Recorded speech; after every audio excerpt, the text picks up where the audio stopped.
Dude, I literally did everything I was supposed to do, but I still messed up. Where I got a university degree, then I got myself with a reason into a corporate slope, and I had work experience in good companies where on paper looked like I was moving, but somehow instead of feeling like I made it, I started to feel like I was walking into a path that did not really make sense for me anymore. And as a 25-year-old who wants to build some first capital, I believe one of the most important things to understand is in what state the current job market is and where it is going. Because it is not just about finding any job, it is more about understanding what kind of skills will actually bring value in the next 5 or 10 years. Especially now when new tech is coming in, like AI, of course, which has the strength to completely disrupt the traditional way the job market has operated for decades. And it has the potential to completely change career priorities for many people because companies might start needing completely different skills than they needed before. So, as I talked about in my previous video, where I touched on topics like what actually brings value in your life and why I quit the corporate slope, this topic is kind of related, I would say, because it also comes down to the same question. If I choose to quit corporate, then what is the alternative? And the thing is, over the last decade or so, there have never been so many young grads with university degrees, and there have already been multiple mentions that Gen Z is one of the most educated generations of all time. Yet somehow we are still in the middle of this job crisis where I don't know the exact percentage, but probably millions of people are struggling to even land shitty entry level jobs, dude. And even when they do land these jobs, the salaries are often so tiny that they can barely make a living out of it because everything nowadays is so overpriced.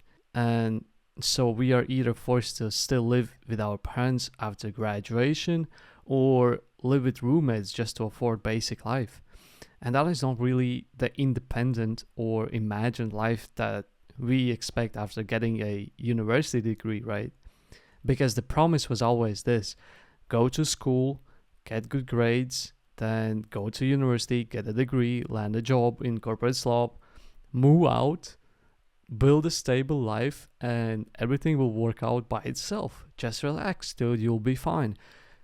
Biggest bullshit I have ever listened to, because if life would be so simple, there wouldn't be so many frustrated young guys trying to figure out what to do with their career. So the question is, why is it that way? And I believe the answer is pretty simple. There was never such a big oversupply of fresh graduates going after the same entry level jobs, especially jobs that are considered prestigious, or at least used to be considered that way. That is why it is not really a surprise anymore when you go on LinkedIn, where you need to send hundreds of resumes and barely get any feedback, which is fucking joke, dude. Then you look at the job post and see that many open positions already have 100 plus applicants, and you're like, what is even the reason to send another one? And like most of the applicants are probably have some kind of degree or corporate looking background already. So then you start wondering like, okay, what actually makes me different? Because if everyone has a degree and if everyone has some internship, then the degree alone does not really separate you anymore. I can talk more from the financial corporate world because that is where I have some experience. I don't know exactly what is going on in IT, medicine, or other industries, but I believe it is probably not much better or completely different. Correct me if I'm wrong about that because I truly don't know. But in the past, when our parents or grandparents were our age, college was really something that not everyone could get into. And it was more for the elite, or at least for a much smaller percentage of people. So the value of the diploma was much higher. And in many cases, you could land a well paid job before even finishing your last semester, and you already knew that you would have a stable enough career. But that is not really the case now. It works the same as with everything in this world. The more common something becomes, the less unique it is. If everyone has the same thing, the thing does not stand out anymore. And in this case, the thing is the university degree. And I know it may sound harsh because people work hard for these degrees. And I'm not saying education is useless now. That is not the point. The point is that education alone is not the same advantage it used to be. And so the question becomes, what is the alternative? And don't get on me. I'm not saying that you have to quit college and immediately do something else. That's not the point again. What I'm saying is that you have to observe and understand that the rules for building a successful career or even just starting one have changed. It is in our hands to figure out what direction and what actions can lead to the highest outcome for us personally, because now there is not only this unbelievable oversupply of fresh grads, but there is also all this new tech coming in with AI tools and automation software that can do more and more tasks. The university degree becomes even less unique again, because the old traditional way of studying is not as powerful as it used to be, because now almost anybody can access information instantly. And of course, it doesn't mean AI will make everyone smart or successful. Actually, it might do the opposite thing, but you still need real world judgment. But access to information is no longer the main barrier. And that makes it harder for universities to stay competitive, I would say, because they just cannot adjust at the same speed as tech. So what I came to believe is that in our reality, the person who wins is the one who adjusts the fastest to the new rules and uses them in his favor. And of course, it is important to mention that there will always be super gifted and smart people who can outcompete others even in such heavy competition. Some people are just extremely good at academics and networking or specific high-level skills, but I never really considered myself so gifted that I could compete in such a red ocean forever. And that was one of the reasons why I decided to move on in different direction, because honestly I did not want to spend years fighting in the same overcrowded path, trying to prove myself for a position where the reward does not even feel that great anymore. I don't know if that makes sense. Like, that was the reason I started looking more into the blue collar world. And that is how I found out more about welding and what kind of possibilities it could bring me. Not just as a job, but as a skill, I would say. A skill that can later be used in many different ways, I would say. For me, the most important thing was whether I could imagine a path where it could lead me somewhere. Because I could not keep being even at a prestigious international company if I did not see direction where it was leading me. And that is a big thing for me. I need to see some kind of path, I would say. Not necessarily the perfect path, but at least a direction where I can say, okay, this skill can compound over time. This could lead to side projects or like freelance work or, I don't know, fabrication business or just higher earning potential if I become good enough. And I think that is what many people miss when they judge blue collar work from the outside. They think about it only as a physical labor or as something you do if you failed academically, like you're a dummy or whatever. But I don't really see it that way. I see it more like, can this skill create real value? And don't get me wrong, this does not mean that you go into blue collar work and just get rich quick because some technical skills are in the band and you provide value. That is not what I am saying. You still have to start from the bottom. And in many cases, the first years are not glamorous at all. But what I'm saying is that it might give you a better starting position, maybe. Like, you might not have to compete with everyone in this bloodbath just to get a entry-level office job, you know. Instead, if you find the correct niche and build the necessary knowledge and capability to do valuable work in a practical or technical field, or even any other field. It doesn't have to be only blue collar, right? It might give you a stronger foundation compared to just having a regular summer internship and entry level job experience.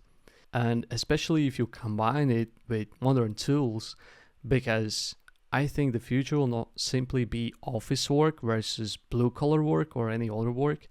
I think the people who do well are the ones who can combine practical skills with tech, communication, sales, and the ability to adjust fast. For example, a welder who can also understand design, fabrication, sales, content, automation, or business will have a completely different position than someone who just sees it as a basic job. And that is kind of the direction I'm thinking about.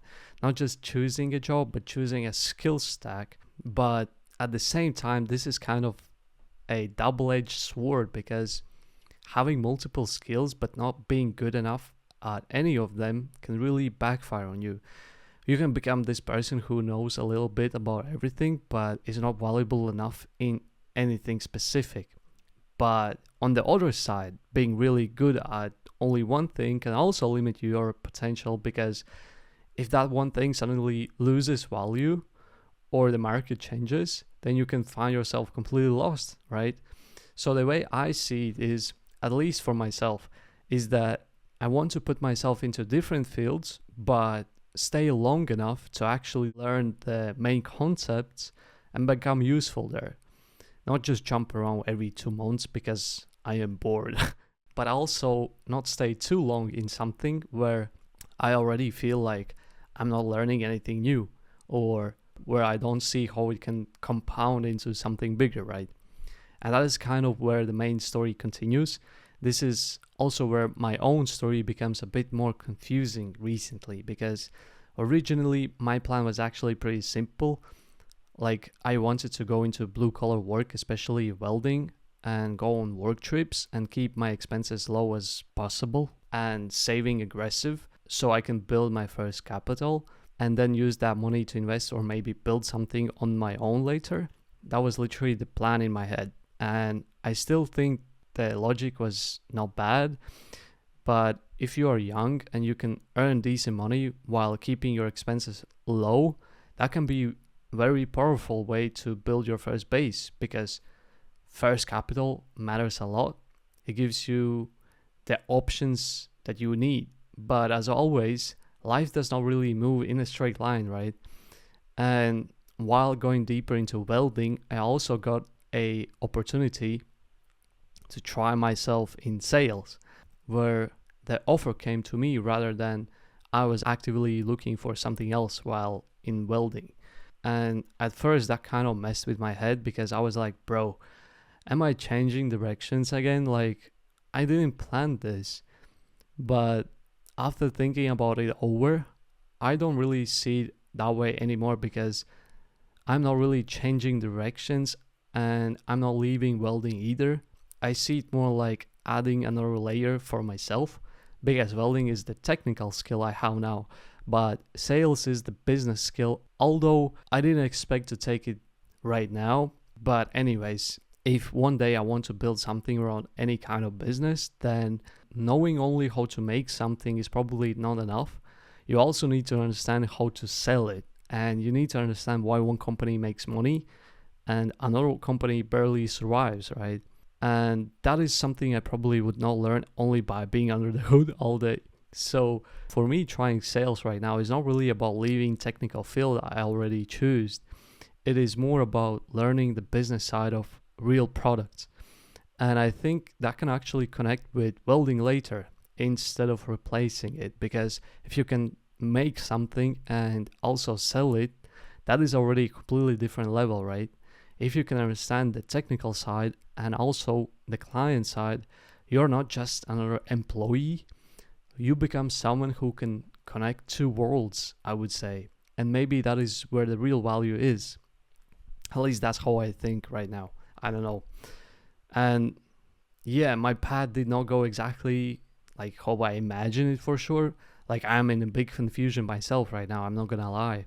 And also, I didn't save the amount of money I wanted by now. And honestly, the part is frustrating, but I don't want to act like everything went perfectly because it didn't. But at the same time, I also don't want to look at every change as a failure. Maybe the bigger idea is still the same, where it is basically building useful skills for me. And maybe, yeah, the route just became less straight than I expected.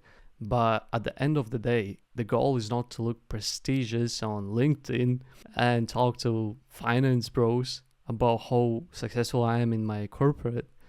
The goal is to build something that gives you real value and real options in life. And that is where I think the all career advice becomes kind of dangerous, because a lot of people still repeat the same advice that maybe worked 20 or 30 years ago, where you need to get a degree, get an office job, climb the ladder, and you'll be fine. But what if the ladder is overcrowded now? And what if the salary does not match the cost of living? What if AI changes half of the tasks that made those jobs valuable? What if the degree does not separate you anymore? These are the questions I think we have to ask honestly, because I think many of us right now are starting to realize that the old promise does not work the same anymore. So now the question is not only what degree should I get, the question is what skills will actually be valuable in the world that is coming next. And for me, at least right now, that is why I started looking more serious at technical work, getting practical skills, and now also sales and business knowledge, because I see a possible direction there again. A direction where skills can be compound, a direction where I am not just dependent on one job title. And when you are young and trying to build your first capital, I think direction matters a lot, because you don't need to have everything figured out immediately, but we need to stop blindly following a path just because society told us it was the safe one. Sometimes the safe path is not actually safe anymore. I feel like I cycle a couple times over the same idea, but whatever. I hope you guys could take some thoughts on this topic. And anyways, see you next time, guys. Peace.